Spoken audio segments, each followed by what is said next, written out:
Thank you so much for joining us. My name is Dasana Mutesi, the host of Coffee with Mutesi. Might be wondering, we have known Dasana in books. Why this? This is Coffee with Mutesi, and we'll be talking about different topics, from current affairs to parenting to books, of course. This is our premiere episode today on Coffee with Mutesi. I am with two amazing women that I've known for a long time. They are very good friends of mine. They are also experienced in different domains, and I would like to introduce them first. On my right hand, I am with Isabel Masozera, a mother, but a journalist at the same time in her career, who have been spearheading different discussions around COVID-19 and wellness, and I am happy to have you on the show. Left side, I have Julian Kayibanda, who is a prayer expert, a university lecturer, but also at the same time a mother. So, Julian, you're welcome to the show, and I'm happy to host you. These women are mothers, they're professionals, but at the same time, they're people who have been spearheading different activities that are actually can be brought to our homes and support us during this COVID-19. Parents and children are all together now. The reunion is a happy moment for every mother and every father and every child, but it was unexpected. There's an unexpected reunion that happened because of the COVID spreading and the consequences of COVID that is having both on the education system but also on the family. So today we are not experts, we are just trying to share with you and think with you loud and wonder, Julian, what should parents do during this period of COVID-19? How should they parent in this period? Welcome to the show. I feel like I've been discussing this question for the last 2 years. What should parents do? I think parents are going to be tired of being told and, they are given directions on what to do when it comes to the pandemic. But it's inevitable because I think the pandemic has brought a lot of changes. It has disrupted a lot of lives. At the family level, at the community level, at the national level. So I think a number of things, first of all, to highlight that this is the second time schools are being closed abruptly due to the pandemic, the spread of the pandemic. And it's quite unfortunate because the first time was quite global. So while it was abrupt and people's lives got disrupted, schools got disrupted, businesses and generally countries. At the end of last year, we thought we had it in control. We thought things were getting to normal. Schools reopened amidst, of course, a lot of challenges.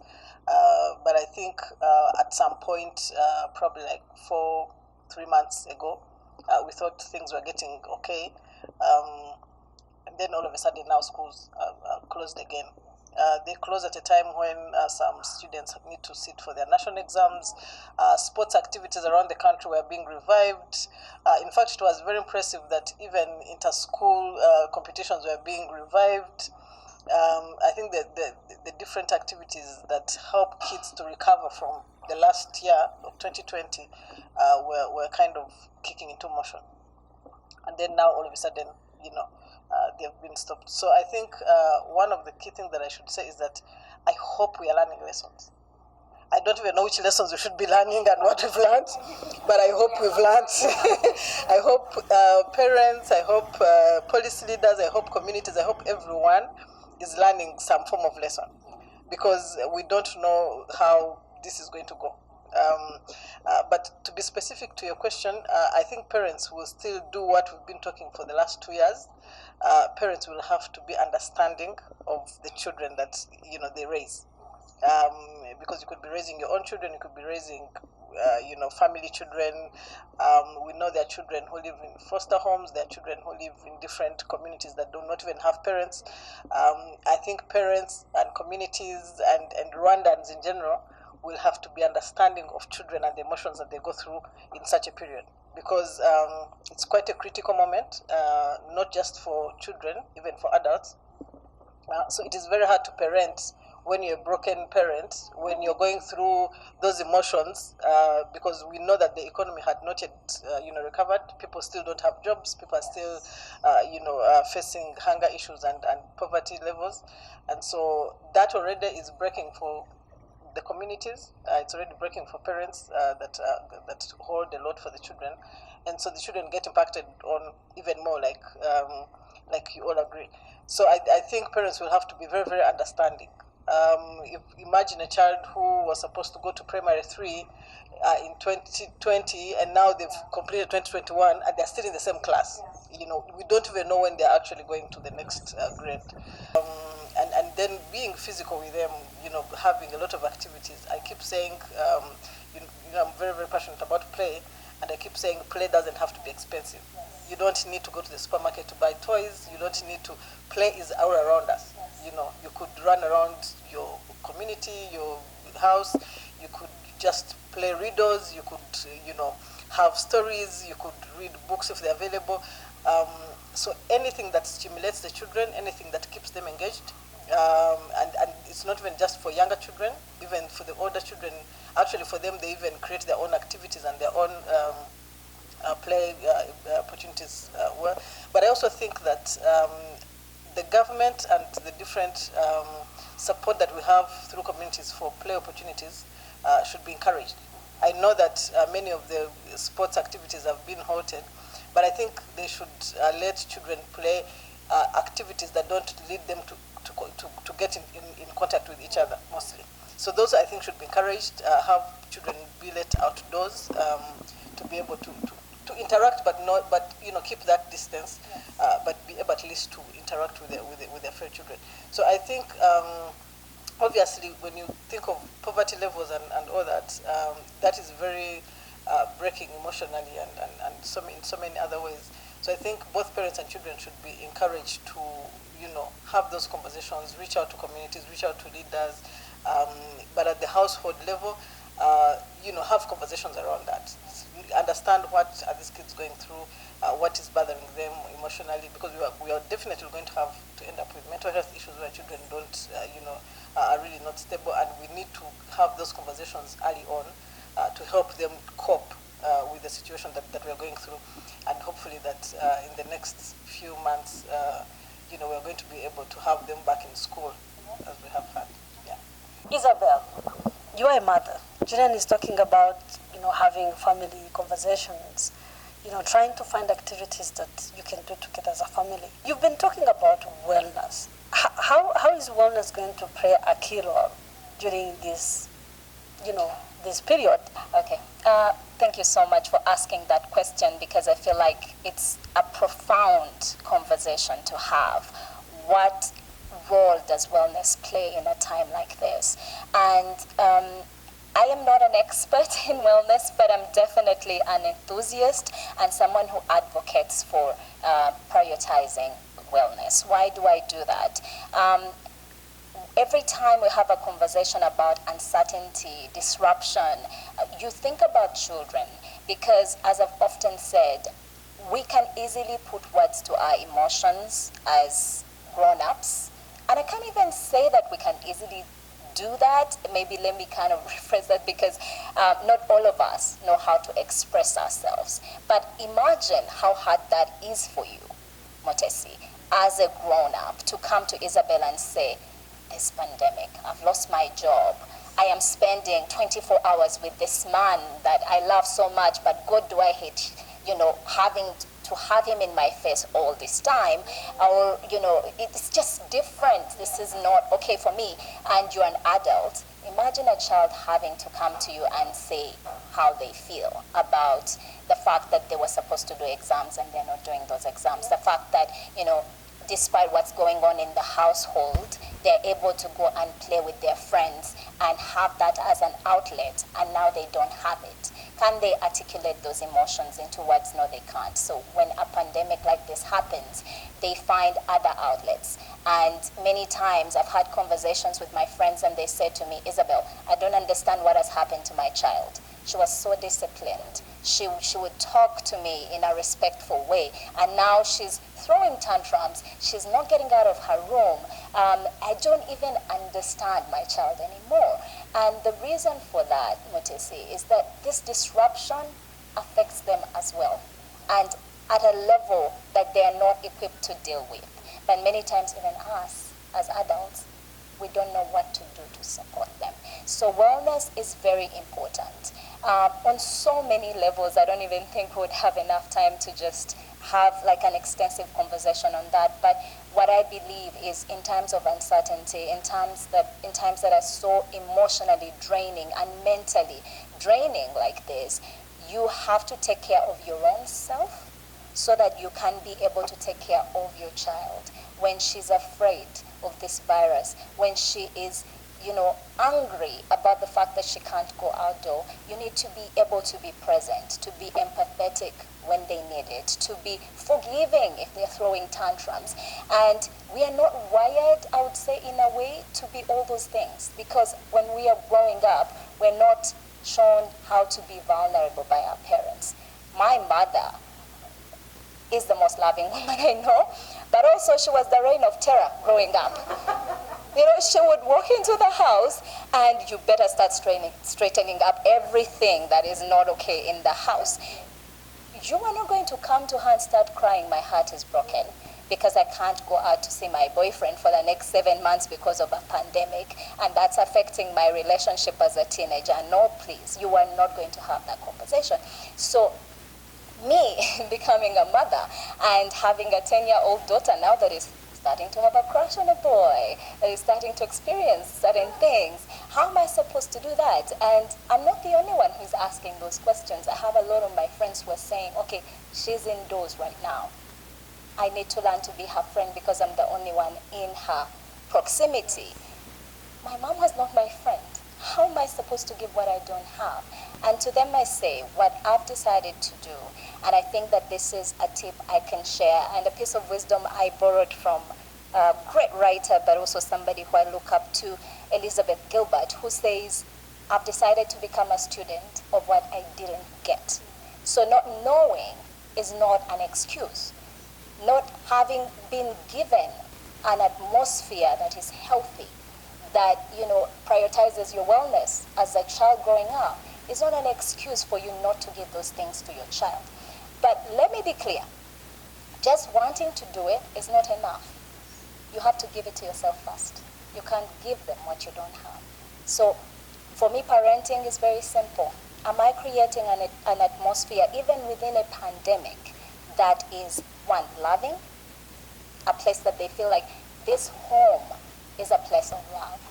Number two, am I nurturing a sense of belonging for them, right? So when I'm thinking of activities, I'm being intentional that these are atmospheres, platforms, opportunities for us to have conversations that Julian is talking about.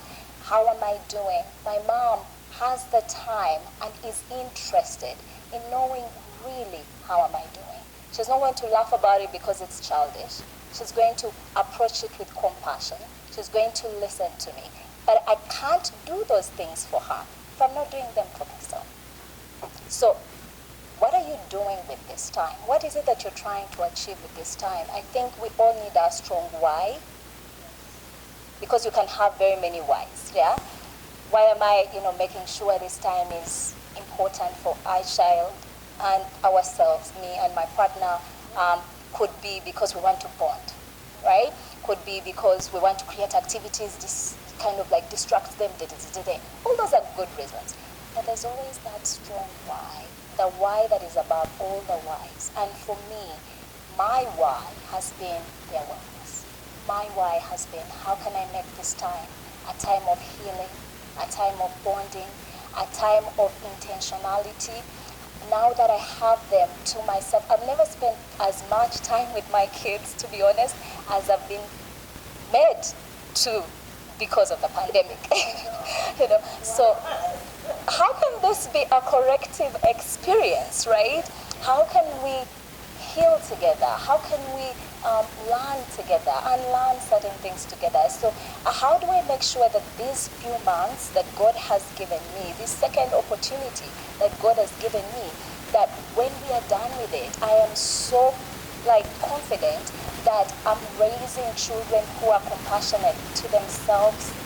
We are still on with Coffee with Mutesi, and shortly we are going to have a break. Thank you for keeping with us. Thank you very much for keeping with us, and I'm still with our two guests that are talking to us about tips on how to handle ourselves during this pandemic for the wellness and for the betterness of both of us, our children and us. I have two parents who sent in their comments who are not able to be here physically because of the pandemic. They couldn't make it here, but they contributed. And I'm going to read my first comment, the comment that comes from an educator. He's the founder of one of the schools, international schools, Mr. Kiwiya said, COVID-19 and other related variants are real and true stories. During this summer, like any other time, both parents and students in holidays, vacations, have respectively their role to play to fight against the spread of the pandemic. To the parents, he said, talk to kids about the pandemic and its mode of spreading. Emphasize on the value of life from active and productive population to dependents. Vulnerable places to avoid during this vacation, so talk to them about vulnerable places. Abide with COVID measures, whether at home or outside the house. Then to the students, he said, listen and take care of parents' pieces of advice. It's very key. Avoid unnecessary outings. Plan indoor entertainment within family members. Avoid inviting external for home organized events. Those are his comments. And in as much as he's an educator, but he's also father to teens. What do you think about those few comments, Isabel? First of all, that's a very well articulated message and one that I stand behind 100%. But what I want to add to what he said is it's very easy to say, do this, do that, right? It's very easy to say to our kids, do this, do that, to say to the lovely people that help us at home, do this, do that, and to say, okay, we're not going to let people in. But what I want to say is, I think we should go a step further. Everybody is talking about take care of each other by wearing the mask. Take care of each other by social distancing. Take care of each other by ABCD.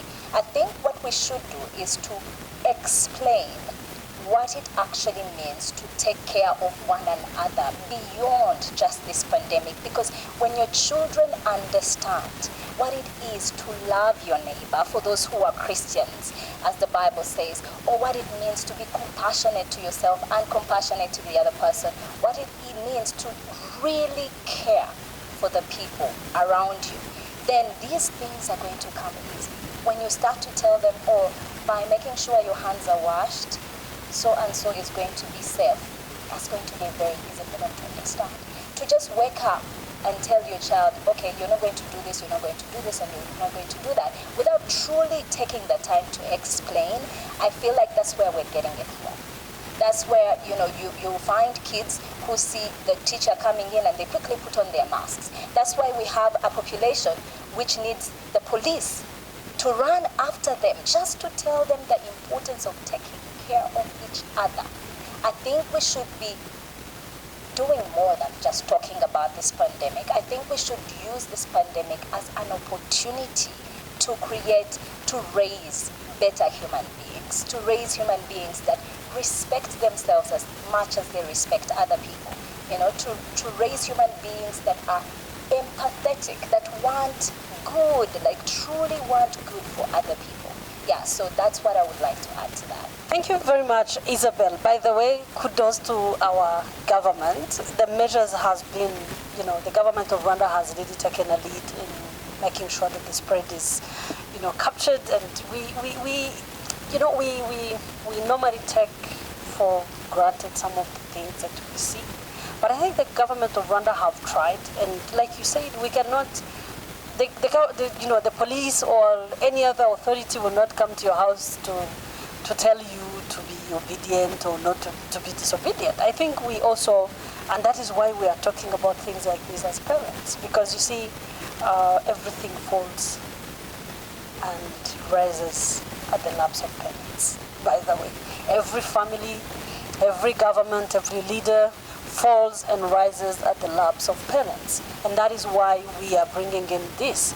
It's very important that we understand as parents that actually we have a premier responsibility to protect our tomorrow.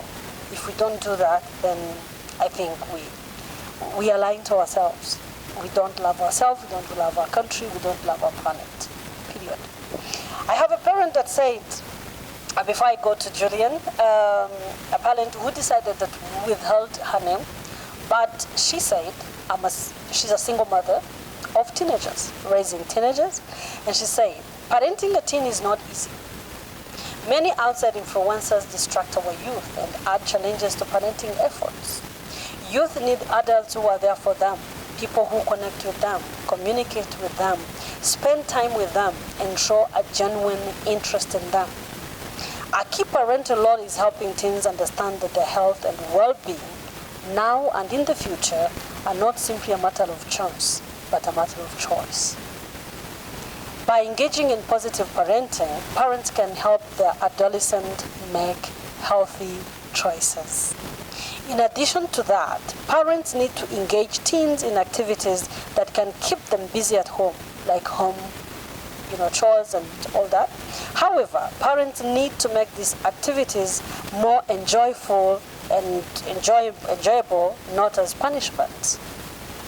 Furthermore, let them discover themselves things that can, the whole family together can be busy doing. Don't dictate for them. Make the kind of competitions of innovative ideas that can keep family together, and let them initiate and lead the initiatives that they have presented. Julian, does that add up to your play being in their homes? Please let me know what you think about these thoughts. It's only unfortunate that the parent decided to withhold their names, but I still say she is, if it's a he, then only she is. Amazing. And I think, before it even skips my mind, the pandemic doesn't know single or both parents' existence. It is pandemic, it has come for everyone, single or not, it has nothing. You will still face the same challenges. Yes, it's not respecting anything. So her single parenthood doesn't even have anything to do with the other way around. So the challenges are everybody. But I totally do agree with her that you cannot direct children's lives, dictate what they have to do, especially in uncertain times like this. You have to let them be creative. This is actually their time. Like Isabel said, we've been given a chance to actually be there. So many times we are just rushing up and down. And the pandemic has put us to a place and a space where we have an opportunity to correct the times that we are not here and be able to, engage, like I said before, in conversations and things and activities that we usually do not have time for the children. I do agree with her that it's very important that one, we deal with the pandemic uncertainty without any violent approach. I know we still have parents who believe in spanking their children as a discipline, as a way of disciplining, punishing them, closing them in the rooms, and things like that. I think even corners still exist, but I think this is the time that we need to use other ways to correct. And I know also that sometimes it's not even just violence between the kids, it's also violence among the parents. So once the parents are having issues, that is affecting the children. So I think one of the key things, and that's actually what people have young girls in the home, for them to actually stay away from the violence of the parents. They will go out and find solace elsewhere. Then you have teen pregnancies going on. And the boys will also go out and get pregnant and all those sorts of other things. So I think we need to understand the pandemic is not going to last So let's not lose hope. Let's not lose hope. It comes with a lot of challenges. It causes a lot of. We never have thought of those businesses. So I think it's also we need to make the positivity of this condition, this situation, come out clearly. We know there are lots of challenges that are with it, but there are positive things actually that have come out of these things. And so how can we make sure that those are the ones at the forefront, instead of feeling down and going down with your kids and always feeling like life has come to a standstill. And kids are quite open-minded. They're not even like adults. For us, we tend to take things, exactly. If you don't have food to give to the kids, then you feel like it's end of the road. But kids will make fun out of something, So I think we need to encourage that, of course, and also show them that, the pandemic is not the end of life, and life will be revived again. So I totally do agree with the parents and the suggestions. And I hope that every parent can see a good side of being locked with your kids, and of having those creative moments and laughter and joy and.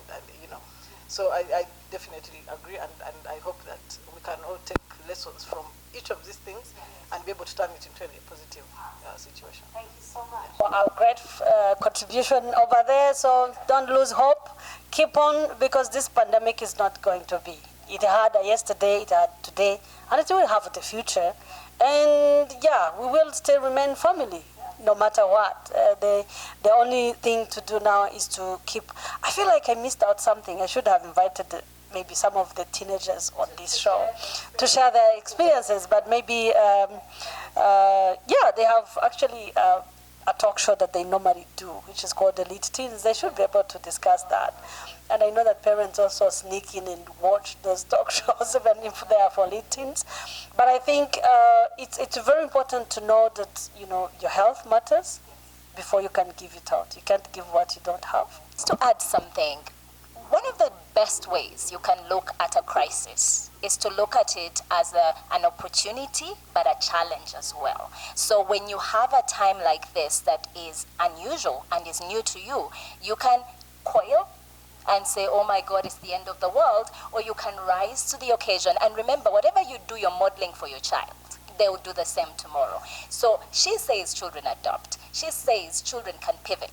But I know for a fact that because we are so static and we're so stiff as parents, if they grow up seeing that from you, they're going to do that. And maybe the crisis that they'll face tomorrow will be 10 times worse than this. So you need to think like that. So this situation is a challenge, but it's also an opportunity. So when we say, Julian, oh my gosh, what you said is so profound. So you have to ask yourself, even if you don't have swings in your compound, you don't have the opportunity to take them to play football, but maybe it's an opportunity for you to have cooking lessons with your child. We were working 9 to 5 p.m. and our house helps were helping, raise our girls, Now you have the opportunity to say, we cook sombe. This is how we make sombe. Let's crush some leaves, let's do this, let's do that. But beyond that, you also have the opportunity, again, like I said, wellness is important. She talked about home sports. Go, and don't say I don't have a home trainer. Go on YouTube. They call it the University of YouTube nowadays. Everything you need is on there. Pick up a 10-minute workout. Bring your children to work out with you. It has worked wonders for me and my children. We've been able to bond. Even the 3-year-old will get in there and he'll knock everybody down and it will be a mess. But in there, you're making memories, you're bonding. You can do it. Choose to make it an opportunity, not just a challenge. I'm learning some of the things that I need to be doing. But before we close, because I think our time is, getting up, I need to ask you both of these. Every Rwandan family, almost every one of them, we have other members of the family who are not parents and who are not kids. Uncles and aunties and our house helps, people who come into our homes. And, they become members of the family automatically. And you might be able to guide your children on how to do. You might be able to guide, your teenagers how to do and go about the pandemic. But what about the people that actually, you don't have control over. You know, like there are people that you can't control, but they are living in the house, and you know, Isabel, you talked about it. Children learn what we do; they don't learn what we say, and they are seeing because these are figures in the home. And I think most of the, you know, you talked about how last time there was a lot of teen pregnancies and all that because of the violences in homes, but most of the times the people that we find ourselves with in our compounds, they are not strangers, they are family members. How are you going to engage them and make them, you know, like be part of the system that we are building in the home, be part of, you know, the play and all these things that you have suggested to parents. And I'm very sure they're going to take up those tips. How are we going to do it to make sure that the whole family is safe? Sure. Yeah, I know that's, yeah, it's quite, I think that's actually what the government is dealing with. When they speak, a few people in the population here and practice, the others don't. That's why the pandemic is increasing. So let's take that also as a family. Our government, Rwanda is a family. Yes. Some people will listen and do what is required of us to do, and the others will not. And that will cause the pandemic to actually increase. But let's take it on a smaller scale, like you're saying, in a household. First of all, I think these are people that African families are always extended one way or the other. So I think these people did not come because of the pandemic. They were in the house before the pandemic. They were family members anyway. You know, if you have your mother, your uncle, your brother, these are close people, they're family members that have been there, and they've seen the pandemic unfold. I think it's very important that if we're having conversations about the impact of COVID on the family level, on the communities, because once it moves from the family level, then you have the whole country, you know, impacted. It increases the spread. So I think we have to actually start from the minute level that we live in and make sure that if we're going to talk about the impact and what's going on out there and what we need to do and what the government is telling us to do, what the Ministry of Health is telling us to do, that information cannot just be for your kids. It is for everybody that lives in the house. It is for the house helps who you send to the shops, and they reach there and interact with others. Yeah. They reach there and have fun and you know, play. So it is for everyone, and it is very important that that when you're going to have those conversations about how we should all protect each other, you involve everyone. You know, and remember, actually, in the first breakout, we were talking about protecting the elderly. Now it's no longer just the elderly. The kids are dying, the youth are dying, everybody is impacted. So it's no longer that you're protecting your grandmother or somebody else. It is all of us. If vaccinations are ongoing, encourage people to get vaccinated. You know, so I think those conversations, one, there is engaging the children so that they are not bored, they keep active. But for the adults, it's also important they understand how to protect themselves and protect others. So those conversations, we should have them at every opportunity across. Isabel, how do we incorporate everyone in the compound? I think I'm not going to add anything new to what Julian has said. It's just to sort of reiterate what she's saying. Just always remember we are interconnected. That's why it's so funny when you hear vaccine holding, when you hear conversations like vaccine equity. We shouldn't even be talking about this. It should be rocket science that even if some country in Europe is all vaccinated, there's going to be some African who is going to travel, and you know the situation might even be 10 times worse this time around. So for me, what I want to say is maybe let's take this conversation another layer, right, to another level, and talk about what kind of human beings are you raising in your home. So these are your children. Now, when you have decided the kind of children you're raising, you're also going to be intentional. What kind of people do you need in their space? And what value do they add or take away, right? Because you can either do good or bad. And when that is your priority, I respect that our culture dictates that we are an extended family in nature, right? But times have changed. Culture evolves. We cannot use excuses like, oh, this is how we've always been. God has placed you in the lives of these children as a facilitator, as a steward, as a nurturer, but a protector as well. So what decisions are you making, and what's your strong why? We go back there.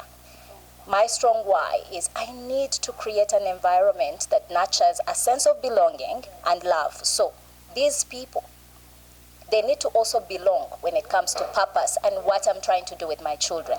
Are they on board? Take it a step further. Create a parenting manifesto for your children and your parenting.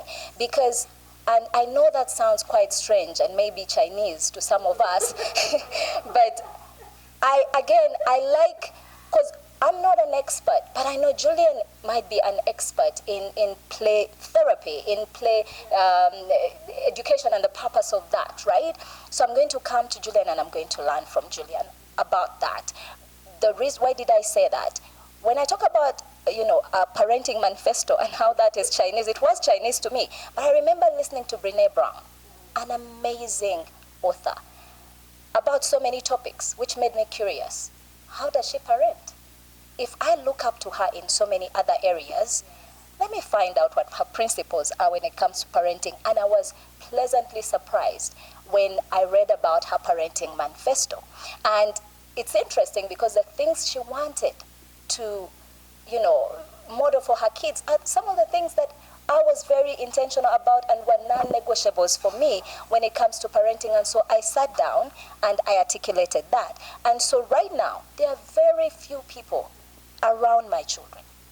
There are very few people that are going to live with me because I'm going to go into what kind of character do they embody? Is that what I want my children to see and become? And when it comes to my neighbors, I know we love our neighbors. I know our children are exposed to our neighbors, but I'm going to have a relationship with the neighbors they will be exposed to. I'm going to find a way to make them my friends. Or, nowadays we have these bipango. They will stay inside, and that is okay. So the excuse that we are an extended family, we are interconnected, I respect that we are interconnected. Do the work, have the conversations, let them include every single person your child will be exposed to. You may not control everything. We don't have all the pieces to the puzzle, right? There are so many serious gaps with all of us, even our parents, right? Otherwise, we would not be trying to do it better. But you can put in the work. Parent wholeheartedly. Be intentional. Be intentional. Ask yourself the harder questions. What is the tomorrow of this situation, right? And I think that the conversation should go there. I think that is another discussion for another day. How do you become an intentional parent? And then you have parenting manifesto? Yes, right. Hey, that's Chinese to so many parents. Coffee with Mutesi once again, and we are coming to the close of this show. I wish we had more time to talk about, to keep talking about this because it's very interesting. It's amazing. But remember, you can still contribute to this contribute to this show by clicking on subscribe on Mutesi Gasana, and you're going to be able to actually tell us what you think about it. We are not experts. We are trying to share. Share your tips that we can share with other parents next time. And, ladies, thank you so much for coming. I feel like I don't want to end this conversation, but maybe 2 seconds for you to tell the people, just something that you want to tell the parents out there. Just something that you think is a very key. Have these conversations. I think the only thing that I can say right now is that we are all anxious. We're living in uncertain times. We've all been impacted one way or the other, from our leaders to parents the leaders are also parents actually, to children.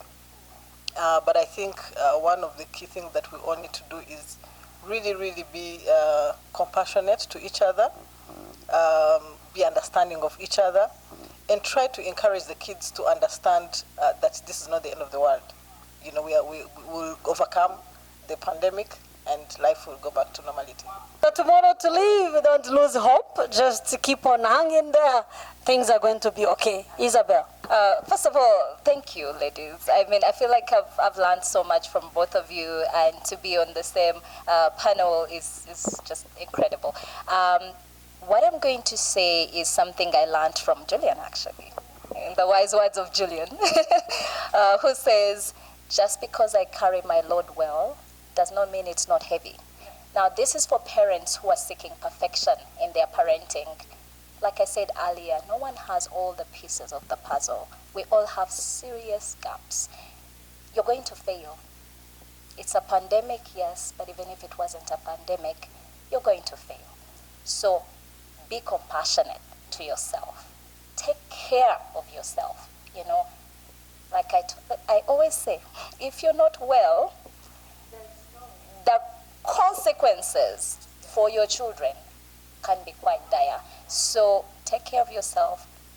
Don't look at others and think somebody else has it right. You don't know, right? So all you can do is parent wholeheartedly, show up, do your best. When you fail, turn to the people around you that you think or you feel are doing it right. Go to them, be a sponge, soak in as much as you can. See how to, bring that to your children.